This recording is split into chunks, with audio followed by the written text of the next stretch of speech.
오늘은 요한계시록 강의 24번째 시간으로 하나님의 비밀이 이루어지리라는 제목으로 말씀을 증거하고자 합니다. 우리는 요한계시록 가운데서 가장 많은 분량을 차지하고 있는 6장부터 16장까지 무려 11장이나 해당되는 이 3대 7중 재앙 안에서 일정한 패턴이 있다는 것을 알고 있습니다. 그 가운데 하나가 바로 인 심판에 있어서 우리 주님께서 인을 첫 번째 인부터 일곱째 인까지 바로 다 떼시는 것이 아니라 여섯 번째까지 인을 떼신 이후에 일곱 번째 인을 떼기 직전에 거기에 삽입장이 있다는 것을 우리는 알고 있습니다. 그 삽입장이 바로 계시록 7장의 말씀인 것이죠. 여러분, 삽입장 7장의 내용을 여러분 혹시 기억하십니까? 그것은 바로 땅 네 모퉁이에 네 천사가 바람을 붙잡고 있는 거예요. 그 심판의 바람이 불지 않도록 바람을 붙잡고 있는 장면이 등장하면서 또 다른 한 천사가 하나님의 인, 하나님의 도장을 가지고 네 천사에게 무엇을 말합니까? 바로 하나님의 종들의 이마에 인을 다 칠 때까지 바람이 하늘과 땅과 이 수목을 해치지 않도록 이제 그것을 심판을 보류하라. 이것을 이 인을 가지고 있는 천사가 말하지 않습니까? 그러고 나서 이 요한 사도가 들으니 이마에 인 맞은 사람이 14만 4천이다. 이 말씀이 기록된 거죠. 그리고 장면이 이제 넘어가면서 이제 흰옷을 입고 종려나무를 손에 가지를 들고 해를 숨시 많은 무리들이 보좌 앞과 어린 양 앞에서 경배와 찬양을 드리는 그 장면을 우리가 보았습니다. 그러면서 이제 더 이상 이들은 눈물이 없으며 아픔이 없으며 주님께서 위로하실 그것을 약속하지 않습니까? 이것이 바로 여섯째 인을 떼고 일곱째 인을 떼기 직전에 이 계시록 7장에 삽입이 된 것이에요. 여러분, 그러면 왜 여섯째 인을 떼고 바로 일곱 번째 인으로 넘어가지 않고 이 삽입장이, 이 7장이 여기에 삽입됐을까요? 그 목적이 있는 거죠. 그 삽입의 목적은 뭔가 하니까 지금 세상은 맹렬한 인 심판을 받고 있습니다. 맹렬한 인 심판을 받고 있기 때문에 이 심판의 모습을 교회도 함께 보는 거예요. 그 심판 속에 있지는 않지만은 심판 가운데에 교회도 있기 때문에 심각한 이 심판에 대해서 두려워하고 절망하고 불안해하는 이것을 향해서 주님께서 위로하시기 위해서 지상의 교회 모습, 그리고 두 번째로 천상의 승리한 교회의 모습, 그래서 하나님의 보좌 앞에서 이제 경배와 찬양을 드리면서 더 이상 아픔과 질병과 사망이 없는 위로하시는 주님의 그 안식 안에 있는 모습을 주님이 보여주신 것이죠. 이것이 바로 이 심판 가운데에 삽입된 그런 부분이라 한다면은 우리가 지금까지 나팔 심판에 대해서 살펴봤습니다.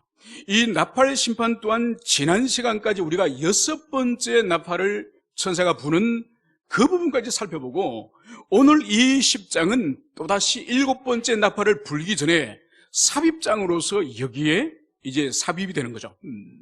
이제 오늘과 우리가 다음 주에 계속적으로 살펴보겠지만은 이 나팔 심판에도 여섯 번째 나팔까지 불고 나서 이제 일곱 번째 나팔을 불기 전에 여기에 두 개의 환상이 삽입이 됩니다. 이 두 개의 환상이 뭔가 하니까 바로 오늘 여기서 등장하는 두루마리 환상과 그리고 11장에 등장하는 이제 바로 두 정인의 그 환상이 등장하는 거죠. 그러면은 이 나팔 심판 가운데에 이 삽입된 장면이 있을까요? 그것은 바로 우리가 지난주에 살펴봤던 마지막 여섯 번째 나팔 심판의 내용이 뭐였습니까? 바로 하나님께서 유브라데스 강에 묶여있던 네 천사를 이제 풀어줄 때에 그 네 천사가 이 만만의 병마, 마귀적 병마, 2억이나 되는 엄청난 헤아릴 수 없는 그 마귀적 힘을 가지고 있는 병마들이 이 지상의 사람들 3분의 1을 입에서 불과 연기와 유황을 토해서 3분의 1의 인생들이 죽임을 당하지 않습니까? 그 끔찍한 장면을 보고 나서 살아남은 자들이 어떻게 하였습니까? 그 거대한 하나님의 심판과 재앙을 보고서 그 사람들이 참여하고 회개를 했습니까? 그렇지 않은 거죠. 여전히 우상과 여전히 신상에게 절하면서 그들이 지었던 살인과 간음과 모든 그런 술책을 회개하지 않고 여전히 완악한 가운데 있는 것을 보여줍니다. 바로 이러한 인생을 향해서 주님께서는 이제 단번에 나머지 3분의 2도 심판하시는 것이 우리 인간적인 생각일 텐데, 하나님은 그 남아있는 3분의 2 인생을 향해서 두 가지 환상을 주님께서 제시하시니, 그것이 오늘 우리가 다루는 첫 번째 환상인 두루마리 환상이고, 두 번째 하나님의 대안의 방법이 다음 주 살펴볼 바로 두 정인의 환상이에요. 그래서 이 심판 가운데 살아남은 이 사람들 향해서 주님이 도대체 무슨 계획이 있으신지, 무슨 계획이 있었는지, 이 나팔 심판 가운데 또다시 삽입장이 있다는 것을, 여러분들 이것을 염두에 두고 오늘 우리 10장으로 들어가도록 하겠습니다. 오늘 10장 1절에서는 내가 또 보니 힘센 다른 천사가 구름을 입고 하늘에서 내려오는데 그 머리 위에 무지개가 있고 그 얼굴은 해 같고 그 발은 불기둥 같으며, 이렇게 기록을 하고 있습니다. 오늘 여기서 먼저 요한이 내가 보니, 여러분 여기서 우리가 확인할 수 있는 것이 뭔가요? 지금 앞으로 펼쳐질 이 환상 또한 요한이 분명히 본 것이라는 거죠. 주님이 보여주셨고 요한이 본 것을 기록하였다는 거죠. 절대로 허구적인 사실이나 요한이 지어낸 것이 아니라 성령께서 요한에게 보여주셨고, 그리고 요한이 그것을 본 것을 이제 기록한다는 것을, 그것을 명백하게 여기서 말씀을 하고 있습니다. 그러면서 오늘 힘센 다른 천사가, 오늘 요한이 본 존재가 누군가 하니까 힘센 다른 천사라고 말씀을 하고 있습니다. 여러분, 이 존재가 누굴까요? 여러분, 이 힘센 다른 천사, 엥겔론 이스퀴론이라고 하는 이 단어를 그대로 요한계시록 안에서 사용하고 있는 부분이 있으니 5장 2절에서 똑같은 엥겔론 이스퀴론, 이 헬라어를 사용하고 있습니다. 이것이 바로 뭔가 하니까 5장 2절에서는 힘 있는 천사, 우리 여기 10장 1절에서는 힘센 천사. 그래서 원어는 헬라 원어는 동일한 단어예요.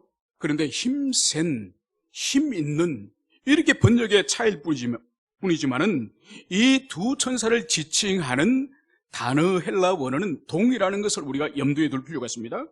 그러면서 이 두 천사가 과연 같은 존재인가를 볼 수 있는 두 번째 증거가 뭔가 하니까, 이 5장 2절에 있어서도 이 힘 있는 천사는 바로 요한을 향해서 이 하나님의 두루마리를, 봉인을 뗄 자가 누군가, 이 말을 한 천사예요. 그래서 그 문맥 안에서도 이 천사는 이 하나님의 심판이 기록된 두루마리와 관련해서 이 천사가 말을 합니다.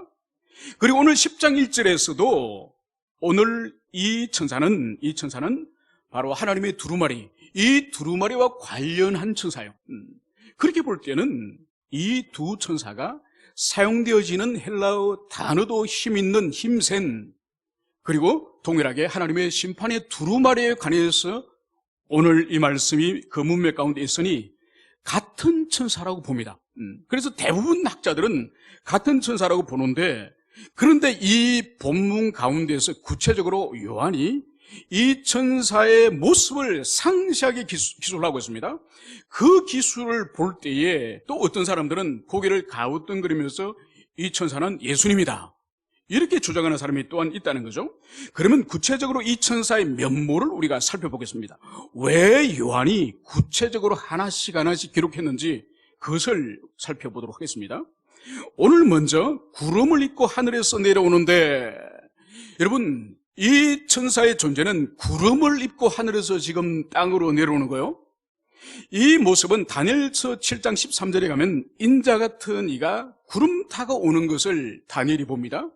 그래서 구름을 타고 오는 이 존재를 이 다니엘은 바로 하나님의 아들 신적 존재임을 다니엘은 기록을 하는 것이죠. 그리고 마태복음 24장 30절에서 예수님이 당신의 재림에 대해서 계시를 하실 때에 인자가 구름 타고 오실 것을 주님이 말씀하십니다. 그리고 이제 두 번째로 그 머리 위에 무지개가 있고, 여러분 무지개가 머리 위에 있음을 보여줍니다. 이 천사에게. 여러분 무지개를 생각하면 제일 먼저 여러분 가슴에 떠오르는 장면이 뭔가요? 바로 노아 언약이죠. 바로 하나님께서 물로 세상을 심판하신 이후에 다시는 물로 이 세상을 심판하지 않겠다고 말씀하신, 그래서 그리스도 예수의 재림, 우리 주님이 이 땅에 다시 오실 때까지 피조 세계를 그런 형태로 파멸시키지 않을 신실한 언약, 신실한 약속을 상징하는 것이 바로 무지개지 않습니까? 그런 의미가 있고, 그리고 더 나아가서 에스겔서에서 바로 이 무지개는 하나님의 보좌 주위를 두르고 있는 그 영광의 의미로 사용이 됩니다. 그리고 세 번째, 얼굴이 해와 같고, 지금 하늘에서 내려오는 이 천사의 모습이 오늘 계시록 1장 16절에서 요한에게 이제 찾아오신 우리 주님의 모습이 얼굴이 해와 같이 빛난다고 기록을 하고 있습니다. 그리고 우리가 알다시피 마태복음 17장에 예수님이 변화산 위에서 3명의 제자를 데리고 올라가서 그 변화산 위에서 놀랍게 변화되지 않습니까? 그때 얼굴이 해와 같이 빛난다고 말씀을 하고 있는 것이죠. 그래서 이 장면 또한 예수님을 상기시킵니다.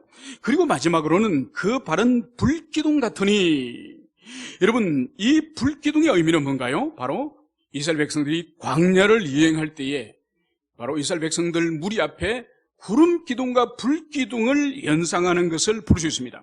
그래서 우리가 이러한 장면들을 볼 때에 이분은 예수님이다, 이렇게 주장을 하지만은, 그러나 더 결정적으로 요한계시록 안에서 예수님 자신을, 예수님을 천사라고 부른 적이 없습니다.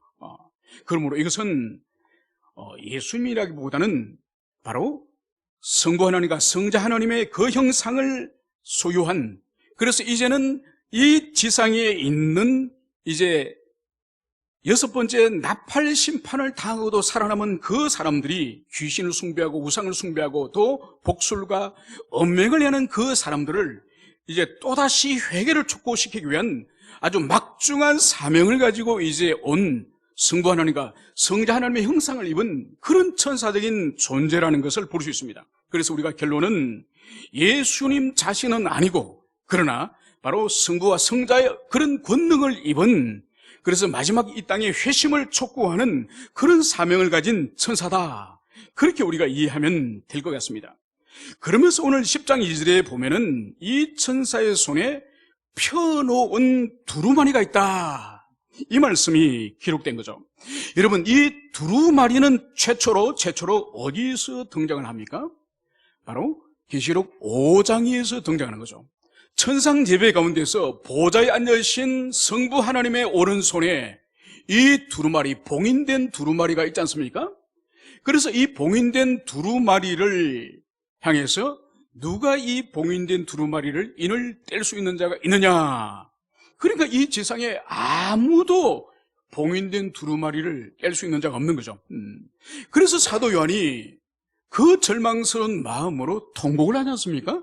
그 통곡을 할 때에 한 분이 성부 하나님 앞으로 나오신 거죠. 그분이 누군가요? 바로 어린 양 성자 하나님께서 나오셔서 아버지 하나님의 오른손에 있는 그 두루마리를 우리 주님이 취하십니다. 그 취하신 그 두루마리, 여전히 봉인되어 있는 그 두루마리를 이제 6장, 7장에서 우리 예수님께서 인을 하나씩 떼는 거죠. 그래서 마지막 7번째 인까지 주님이 다 떼지 않습니까? 그죠? 그래서 그 두루마리는 이제 봉인이 열린, 그래서 이제 펼쳐진 그 두루마리예요. 그래서 오늘 이 천사의 손에는 펴놓은 두루마리가 있는 거예요. 그래서 예수님이 7인을 이제 다 뗐고 이제는 펼쳐진 두루마리를 이 천사가 지금 쥐고 있는 거예요. 그래서 이 두루마리는 원래 성부 하나님의 손에, 그리고 성자 하나님의 손에, 그리고 오늘 이 힘센 천사의 손에 이제 이 두루마리가 이제 들려 있음을, 그것을 우리는 기억을 해야 될 것입니다. 그러면서 이제 요한의 시선이 이제 두루마리를 쥐고 있던 이 천사의 손에서 이제 이 천사의 발로 옮기는 것을 여기서 볼 수 있습니다. 이제 오늘 요한은 그 오른발은 바다를 밟고 왼발은 땅을 밟고 이렇게 기록을 지금 하고 있습니다. 여러분, 바다를 밟고 땅을 밟고 있다는 이 의미가 뭘까요?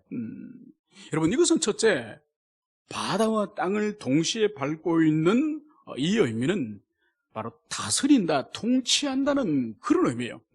그러니까 이것은 고대의 히브리적인 그런 배경을 가지고 있는 거죠. 그러니까 전쟁에서 이 나라와 저 나라가 전쟁을 하면은 이기는 나라의 왕이, 이기는 나라의 장수가 패배하는 나라의 왕이나 장수를 불러다가 무릎을 꿇게 하고 목을 밟습니다. 그러니까 목을 밟음으로 말미암아서 승리하였다, 정복하였다, 이제 다스린다는 의미를 가지고 있는 거죠. 그래서 오늘 이 천사는 한 발은 바다를 밟고 있고 한 발은 땅을 밟고 있다는 이 의미는 뭔가 하니까, 하나님께서 이 힘센 천사에게 위임한 권세라고 하는 것은 바로 땅과 하늘과 바다, 이 전우주적인 그런 통치의 권능을 이 천사가 가지고 있다. 그것을 여기서 보여주는 거죠. 여러분, 그래서 우리가 볼 수 있는 것이 뭔가 하니까, 이 세상과 이 만물을 궁극적으로 하나님이 다스리시고 하나님이 섭리하시고 하나님이 이끌어 가신다고 하는 이 기독교 이 역사관을 우리는 분명히 가져야 돼요. 여러분, 우리가 초등학교 때부터 역사를 배우고 세계사를 배우고 또 서양사, 동양사를 우리가 배우지 않습니까? 배우면서 그 어디를 역사 속을 찾아보세요. 하나님이 있습니까? 없습니다.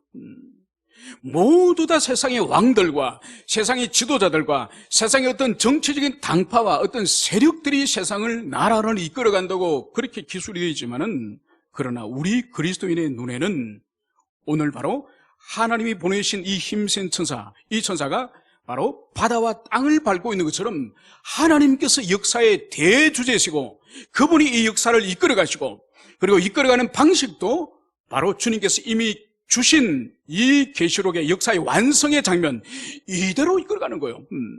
여러분, 우리 그리스도인들이 역사의 주제자가 하나님이라는 것을 분명히 기억할 뿐만 아니라 더 나아가서 이 역사의 마지막이 어떻게 될 것인가, 세상 사람에게 물어보세요. 다 모른다 그럽니다. 어떤 사람은 뭐 핵전쟁이 일어나서 그냥 파멸될 거라고, 다 지구가 불타버릴 거고 다 파편처럼 다 튀어서 우주 공간에 날아갈 것이라고 나름대로 상상해서 이야기를 하지만은, 여러분, 우리 그리스도인은 분명하게 하나님의 계시 이 성경에 근거해서 역사관을 가지고 되는 거죠.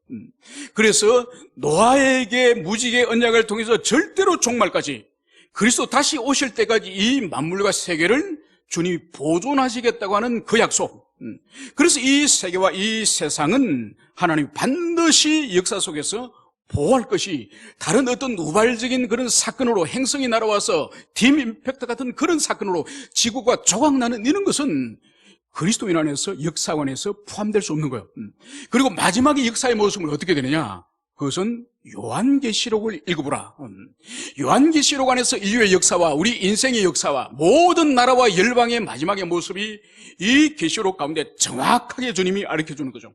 그래서 이 세상 사람들은 이 세상의 출발도 시작도 모릅니다. 이 세상의 마지막의 모습도 모르는 거예요.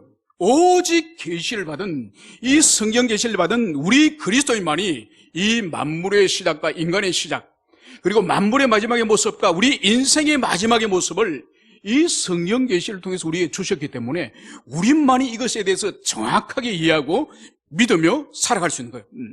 그러니까 우리가 그리스도인이 되었다는 것이 얼마나 위대한 일이고 얼마나 복된 일인지, 바로 세상과 우리 인생의 시작과 마지막을 아는 존재가 우리 그리스도인이라는 것을, 그것을 여러분들이 마음에 깊이 새기시기를 바랍니다. 이제 오늘 4절에서는 이 힘센 천사가 사자가 부르짖는 같은 큰 소리로 외치니 그가 외칠 때에 7 우레가 소리를 내어 말하더라. 바로 이 힘센 천사가 이제 소리를 낼 때 마치 사자가 부르짖는 같은, 엄청난 그 사자가 부르짖는 같은 그런 소리, 그것이 바로 7 우레의 소리를 내었다, 이 말씀을 기록을 하고 있는 거죠. 여러분, 사자가 부르짖는 소리 들어보셨죠? 그죠? 여러분, 어떤 영상에 보니까 사자가 부르짖는 소리를 녹음을 해가지고 집에 키우는 개에게 이렇게 들려준 그 장면이 있더만요. 그런데 그 방 안에 사자가 있는 것도 아니에요. 사자가 있는 것도 아닌데 스피커로 큰 사자의 으르릉 하는 소리를 들어주니까 개가 그냥 꼬리를 내리면서 막 그 자리에서 어쩔 줄은 모르더만. 여러분, 그 애완견은 사자를 본 적도 없습니다. 사자를 만난 적도 없습니다. 그럼에도 불구하고 사자의 그 포효, 그 포효를 듣는 순간 이 계획에 있어서는 이 사자가 백수의 왕이기 때문에 그 존재 자체, 그 울음 자체로 벌써 전율을 느끼면서 두려워하는 거죠. 바로 지금 이 힘센 천사의 이 소리, 이 음성이 바로 사자의 음성 같다. 모든 세상의 짐승과 동물을 숨죽이게 하는 그런 사자의 음성과 같다. 이 말씀을 기록을 하고 있습니다. 여러분, 구약 성경에서는 사자의 이 소리, 포효 소리, 이 소리가 호세아서라든지 아모스서에서 동일하게 등장하는 것이 뭔가 하니까 심판의 국면, 하나님의 심판의 국면으로서 이 사자의 표현가 사용되었음을 그것을 볼 수 있습니다. 그래서 오늘 이 힘센 천사의 이 소리 또한 바로 사자의 소리처럼 그렇게 들렸음을 오늘 기록하고 있는데, 바로 이것이 소리가 들렸을 때에 7 우리의 소리를 냈다, 이 말씀을 여기서 하고 있습니다. 그러니까 여기서 우리가 볼 수 있는 것이 뭔가 하니까 바로 7 우레가 말하는 같은 그런 소리였음을, 그것을 여기서 볼 수가 있습니다. 여러분, 이것을 볼 때에 오늘 이 요한은 이 사자의 울음소리가 들릴 때에 이 7 우리의 이 음성을, 이 메시지를 이 요한은 알았던 것 같습니다. 그래서 그는 즉시 이 메시지를 지금 기록을 하려고 하는 거예요. 기록을 하려고 할 때에 이때 하늘에서 이제 소리가 나는 거죠. 그 소리가 바로 4절에서 임봉을 하고 기록하지는 말라, 이 말씀을 하늘에서 들리는 겁니다. 이 하늘에서 들리는 임봉을 하되 기록을 하지 말라고 하는 이 음성은 하나님의 음성인 거죠. 그런데 우리가 여기서 이 요한이 혼란을 느꼈을 수가 있습니다. 왜냐하면 1장에서 부활하신 우리 예수님께서 이 요한을 향해서 명령하신 그 말씀이 바로 뭔가요? 그러니까 요한이 이미 보았고, 그리고 지금 앞으로 있는 일과 그리고 장차 있을 일에 대해서 본 것을 기록하라. 기록하여서 7 교회, 소아시아 7 교회에게 편지를 써서 보내라, 이 말씀을 우리 예수님이 하신 거예요. 그러니까 보고 듣고 체험한 이것을 요한은 기록할 의무가 있는 것이죠. 그런데 오늘 요한이 즉각적으로 7 우리의 음성을 듣고 기록을 하려고 할 때 주님께서 기록하지 마라, 단지 봉인해 둬라, 이 말씀을 여기서 하는 거죠. 그래서 기록하려고 하는 이 요한의 태도를 볼 때에 이것은 요한은 이미 이 7 우리의 음성의 의미를, 그것을 알고 있는 것이죠. 이것은 단순히 하늘에 먹구름이 끼면서 여름 소나기 내리기 직전에 우리의 자연적인 우리의 소리를 말하는 것이 아니에요. 이 우리의 소리에는 하나님의 메시지가 있음이 분명합니다. 그래서 그것을 깨달았기 때문에 요한이 지금 문자로 지금 기록하려고 하는 것을 볼 수 있는 거죠. 여러분, 그러면 여기서 우리가 발견할 수 있는 중요한 원리가 하나가 있습니다. 바로 뭔가니까 분명히 7 우리의 음성을 통해서 하나님의 뜻을, 하나님의 계시를 분명히 드러내셨지만은 기록하지 말도록 하는 거예요. 그러니까 기록되지 않은 하나님의 계시가 있다는 거죠. 기록되지 않음으로 말미암아서 우리에게 알려지지 않은 계시가 있음을 볼 수 있습니다. 여러분, 하나님의 말씀, 하나님의 계시가 모두가 우리에게 기록되어서 전해질까요? 아닙니다. 하나님의 계시는 더, 지금 우리 66권의 성경보다 훨씬 더 많은 말씀이 있는 거죠. 그래서 복음서에도 우리 주님이 하신 말씀과 그분이 하신 사역을 기록하면은 이 세상에 그 서신을, 그 편지를 둘 곳이 없다, 이렇게 복음서 기자는 말하는 거죠. 그래서 더 무한한 하나님의 계시와 그리고 주님의 가르침이 있지만은 그 가운데서 선별적으로 필요한 것을 선별적으로 주님께서 기록하도록 선지자와 사도들에게 그렇게 말씀을 하신 거죠. 그래서 오늘 요한 사도에게서도 7 우리의 음성을 기록하지 말고 다만 봉인해 두라, 이것을 말씀을 한 거죠. 여러분, 성경 가운데서도 주님께서 우리 성경 가운데서 드러내지 않는 봉인된 그 말씀들이 있는 거죠. 바로 다니엘서 12장을 가면은, 이제 다니엘서 마지막 부분에 가면은 이제 하나님이 이렇게 말씀하십니다. 때가 되기까지 말씀을 간수하고 봉함하라. 그러니까 분명히 다니엘에게 하나님의 어떤 계시를 주신 거예요. 그러면서 주님께서 그 말씀을 봉함하라고 그렇게 명령을 하신 거죠. 그리고 사도 바울에게서도 마찬가지요. 바울이 자신이 고린도후서 12장에서 자신의 사도됨을, 참 사도됨을 변증하면서 지금 고린도 교회 안에 들어와 있는 가짜 사도들을 향해서 그들보다 내가 더 탁월한 참 사도다, 이것을 변증을 하다가 자신이 과거에 삼청천에 올라간 경험을 이야기를 합니다. 그 이야기를 풀려다가 주님께서 바울이 더 이상 말하지 않은 거예요. 그리고 그것을 충분히 설명하기보다는 그것이 어려움으로 더 이상 내가 말하지 않겠다, 이 말씀을 하는 것을 볼 수 있습니다. 여러분, 그리고 예수님께서도 당신의 재림의 때를 예수님 자신도 모른다고 말씀하셨습니다. 하늘의 천사도 심지어 당신 자신도 모르고 오직 아버지께서만 아신다고 말씀하신 거죠. 여러분, 그래서 성경 안에서도 우리에게 이제 드러나지 않은 감추어진 하나님의 계시가 있음을, 그것을 볼 수 있는 거죠. 여러분, 그래서 감춘 하나님의 이 계시는 우리에게 그것을 알려주지 않기를 하나님이 작정하신 거예요. 그걸 우리가 알아서도 안 되고 알려고 해서도 안 되는 거예요.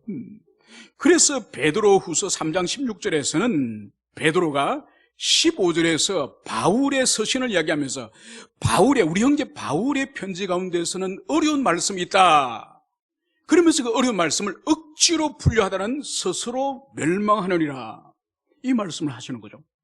그래서 하나님이 감추신, 하나님께서 완전히 드러내지 않은 그 말씀을 억지로 자신의 이성으로 풀려하다가 영원히 멸망하는 거죠. 여러분, 이단들이 다 등장하는 이유가 바로 하나님이 주신 그 계시의 바른 뜻이 아닌 그 교주의 이성의 힘으로 초월적인 계시를 풀려고 하기 때문에 결국은 이단들이 되고 되는 것을 우리는 알 수 있습니다. 여러분, 그래서 우리 각자에게도 주님께서 마치 바울의 삼청천의 경험처럼 우리 각자에게도 하나님과 우리 자신만이 아는 내밀한 그런 어떤 하나님의 뜻, 은사의 경험을 주시는 경우들이 있습니다. 여러분, 그런 것들은 가능하면은 간증하지 않는 것이 좋습니다. 그래서 하나님과 자신만의 내밀한 그런 비밀들, 그런 사랑과 주님의 그런 터치해 주심, 베풀어 주신 은혜들, 그런 것들은 자신의 심령에서 보존하고, 그러면서 그것을 통하여서 하나님이 나를 얼마나 사랑하시고 내 인생과 우리 가정에 얼마나 주님이 깊이 간섭하시고 개입하신다고 하는 주님과의 관계의 그런 증거로서 삼아야지, 그것을 밖으로 드러내는 그것은 바람직하지 않습니다. 마치 부부의 그 내밀한 관계, 부부의 연애의 과정이라든지 부부 두 사람만이 아는 그러한 내밀한 것을 사람들에게 자랑하는 것이 어리석은 일이듯이, 바로 주님과 우리 자신과의 내밀한 이러한 바울의 삼청천의 경험 같은 이런 것이 있다고 한다면 여러분들이 그것을 소중히 고이 여러분의 심령에 간직하시기를 축원합니다. 이제 5절에서 7절에서는 이렇게 말씀을 하고 있습니다. 내가 본 바 바다와 땅을 밟고 서 있는 천사가 하늘을 향하여 오른손을 들고, 이제 이 요한의 이 환상이, 이제 이 천사가 두 발로 바다와 땅을 밟고 있지만은 그의 오른손이, 이 천사의 오른손이 하늘을 향해서 들고 있다는 것을 여기서 보여주고 있습니다. 여러분, 이 성경의 문화 가운데서 이 고대 시대 때 이 손을 든다는 의미는, 이 오른손을 든다는 의미는, 이 의미가 뭔가 하니까 바로 맹세한다는 의미예요. 맹세한다는 의미. 그래서 창세기 14장 22절에서도 이제 아브라함이 조카 롯을 구하고, 그리고 소돔에 있던 그 사람들을 이제 구하고 보물을 빼앗아 왔을 때에 소돔 왕에게 이제 아브라함이 맹세할 때에 바로 손을 들고 맹세하는 것을 볼 수 있습니다. 그래서 이렇게 맹세를 하는 거죠.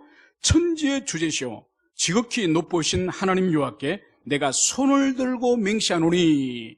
그러니까 아브라함이 손을 든 것은 바로 하늘의 하나님과의 관계성 가운데서 지금 하나님 이름으로 맹세함을 보여주는 거죠.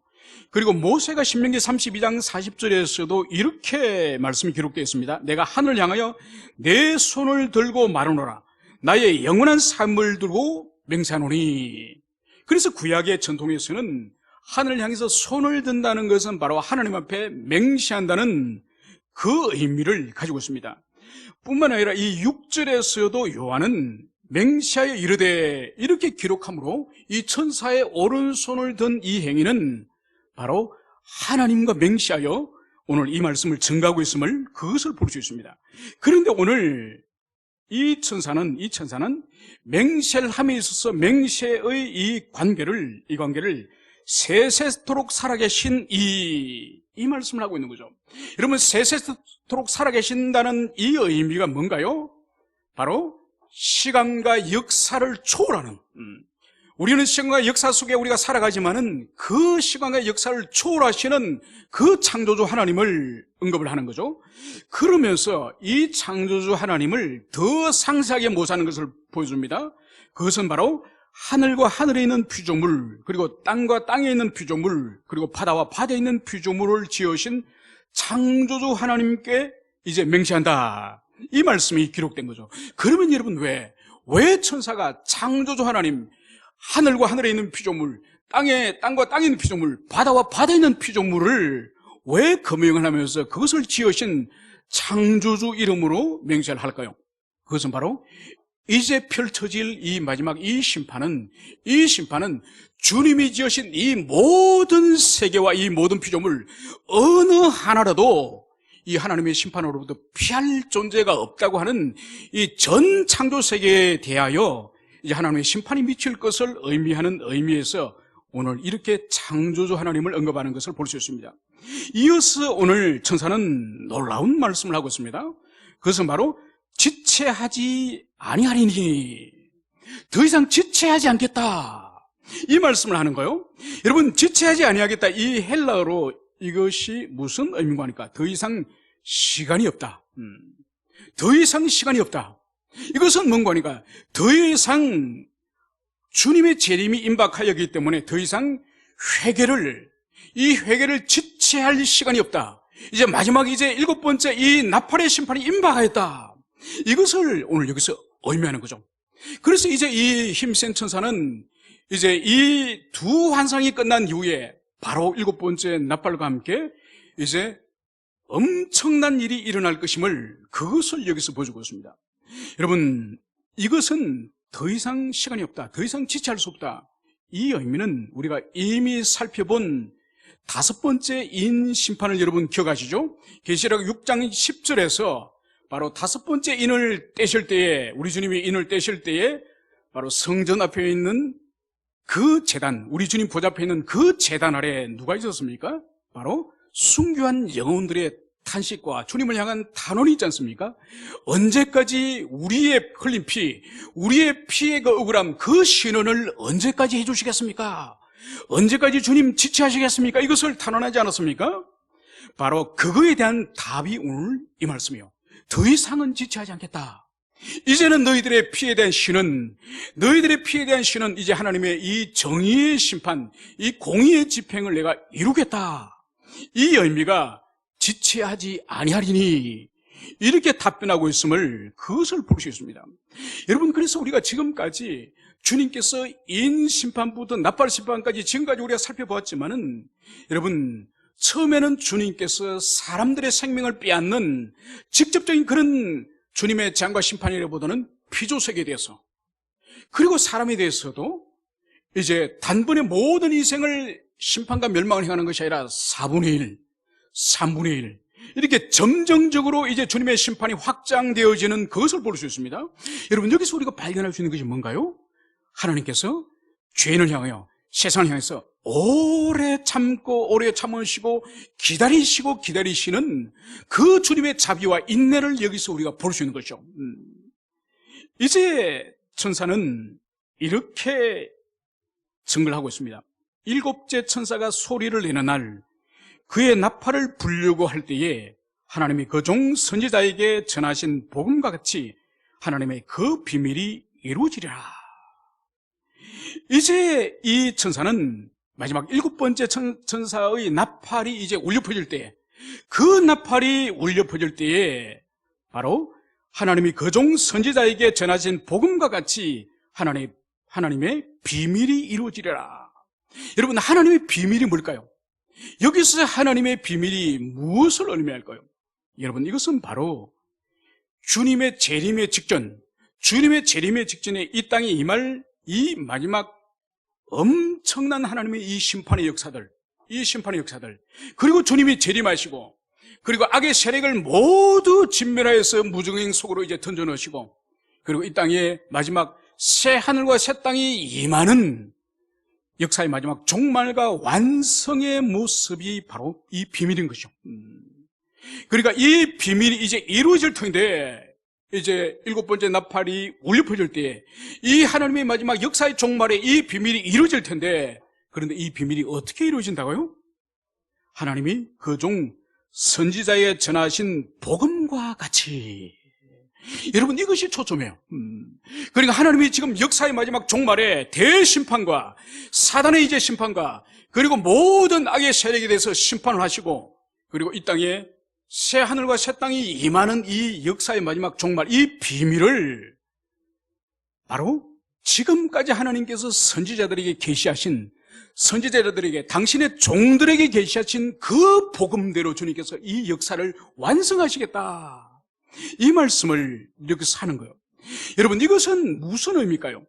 이 의미는 뭔가 하니까 이것은 매우 중차대한 의미를 우리에게 주고 있습니다.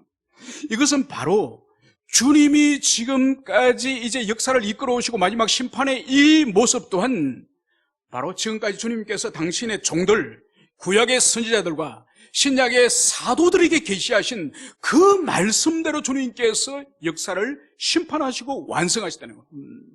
여러분, 그러므로 말미암아서 이 사도와 선지자는 반드시 하나님의 말씀, 하나님께로부터 받은 말씀을 기록하고 전하고 가르쳐야 되는 거죠.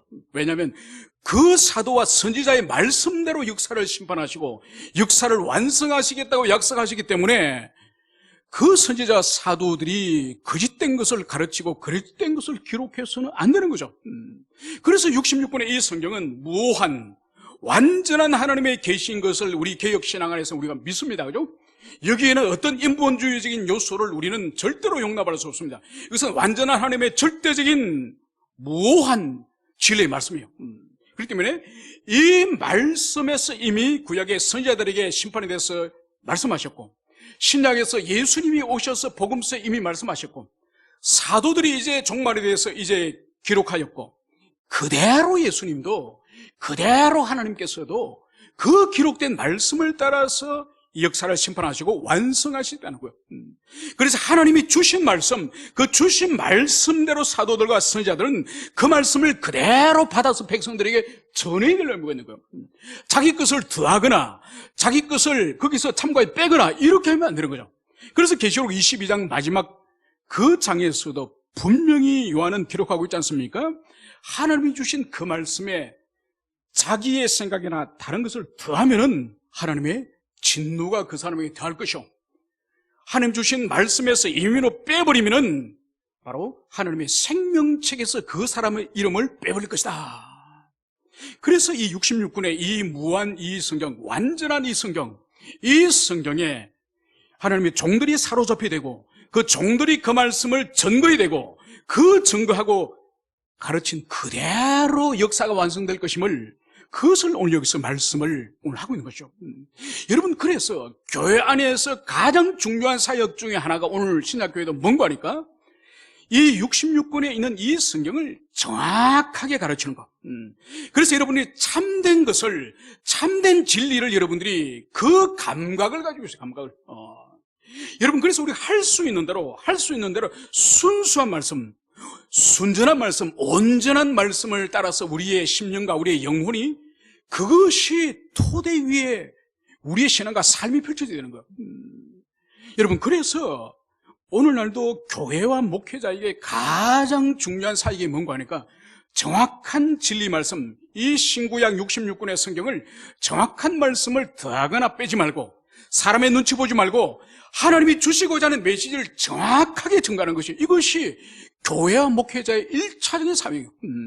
그래서 중세 천년을 유럽이 교회가 지배한 시대였지만 그 시대를, 천년을 암흑의 시대로 부르지 않습니까? 왜 그렇죠? 성경을 가르치지 않고 다른 것을 가르치고 다른 것을 예배했기 때문에 교회가 지배한 시대였지만 그 시대를 암흑의 시대로 부르는 거예요.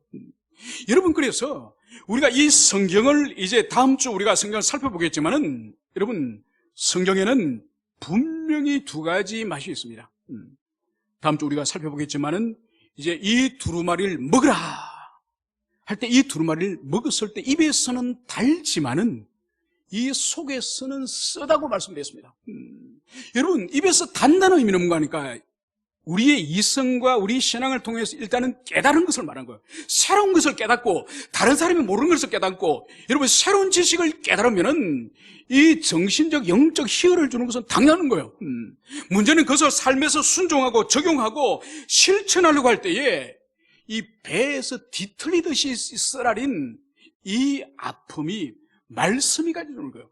그래서 말씀이 주시는 이 달콤함과 함께 그리고 심령을 찌르고 이 속을 뒤틀리고 이 창자를 끊어놓는 이 아픔을 함께 경험해야 되는 거예요. 여러분, 이것을 경험하지 않고 달콤한 것만 계속 경험하면은 여러분 영적 난장이 영적 어린아이예요. 여러분, 어린애들이 보세요. 초콜릿과 사탕과 당근을 얼마나 좋아합니까? 왜냐하면 그 아이에게는 그 단 것이 자신에게 맛있다는 것밖에 모르지 그것이 들어와서 몸에 당뇨병을 일으키거나 성인병을 일으키거나 아니면은 어떤 다른 부작용을 일으키는 것은 애들은 생각하지 못하는 거예요. 혀가 맛있고 기분이 좋고. 여러분, 그래서 반드시 우리 그리스도 안에 있는 자들이 영적으로 성장하려면은 달콤한 그 말씀을 넘어서서 바로 우리 심령과 폐부를 찔러서 이 창자를 쪼개는 것 같은 그 말씀을 함께 경험해야 되는 거예요. 그럴 때 우리가 자라감을 그것을 우리는 반드시 기억해야 될 것입니다. 이제 말씀을 정리하고자 합니다. 오늘 하나님께서 바로 당신의 종 선지자들에게 전한 이 복음과 같이 이 세상의 마지막 이 종말의 이 비밀, 이 심판을 집행하실 것을 그것을 말씀하고 있습니다. 여러분, 그래서 우리가 이 세상에 아직도 대다수의 사람들이 그리스도 예수를 모르고 역사의 마지막 완성과 종말과 심판에 대해서 모르고 있기 때문에 여러분, 우리가 알고 있는 우리가 복음을 증거하고 특별히 종말에 있을 이 일들에 대해서 역사의 완성에 대해서 우리가 그것을 증거하는 이것이 얼마나 중요한지 그래서 이 첫 번째의 환상, 바로 두루마리 환상이나 그리고 다음 주에 계속적으로 살펴볼 두 정인의 이 환상의 본질이 뭐냐? 나가서 교회가 전해라. 이렇게 환난과 이렇게 하나님의 심판이 있는 이 시대 가운데서도 나가서 전가라. 그래서 마지막 추수를, 마지막 영혼 추수를 교회가 감당할 것을 이 두 환상 가운데서 주님이 그것을 주시는 거죠. 여러분, 오늘날 보십시오. 오늘날 여러분들이 직장에서나 세상에서 나 교회 다니는데요, 나 목사인데요, 나 집사인데요, 여러분 이렇게 말할 수 있습니까? 여러분, 이 시대에 얼마나 교회가 수세에 몰리고 얼마나 비난을 받고 심지어 어떤 카페 가면은 그리스도인들 들어오지 말라고 아예 카페나 식당에 붙여놨다니까요. 여러분, 그래서 전도하라면 아이고 목사님 말도 마십시오. 교회 다닌다는 말도 못합니다. 여러분, 이런 시대이기 때문에 복음을 전하는 거예요. 이런 시대이기 때문에. 왜냐하면 이 시대는 이제 추수의 시대가 다가오고 있는 거예요. 종말이 점점 더 빠른 속도로 다가오고 있는 시대예요. 여러분, 이렇기 때문에 주님께서 이제 이 두루마리 환상과 이 두 정인의 환상을 통해서 나가서 전가라. 마지막 추수. 너희들은 이미 그리스도 안에 속에 들어와 있지만은 너희들은 이미 그든 곡식이지만 아직도 추수할 영혼들이 세상에 있다. 너희들이 나가서 전가라. 이것이 바로 이 말세의 종말의 때에 교회에 주신 마지막 사명이 바로 이 두 환상을 통해서 명백하게 보여주는 거죠. 그리고 이 일곱 나팔이 끝나고 나면은 이제 바로 이제는 대접 심판에서는 중간에 이 삽입이 없습니다. 그냥 첫 번째부터 일곱 번째 대접이 한꺼번에 차례대로 부어지면서 이 세상의 마지막 심판과 대환란이 집행되는 거죠. 그래서 우리가 이제 오늘과 이제 다음 주에 계속 살펴볼 이 일곱 번째 나팔 직전에 있는 이 삽입 구조를 통해서 이 종말의 때에, 이 마지막 때에 주님께서 교회를 향한, 우리 믿는 자를 향한 주님의 소원이 마지막 무엇인지 우리 모두가 깊이 가슴에 새기면서 우리가 그 삶을 살았으면 좋겠습니다.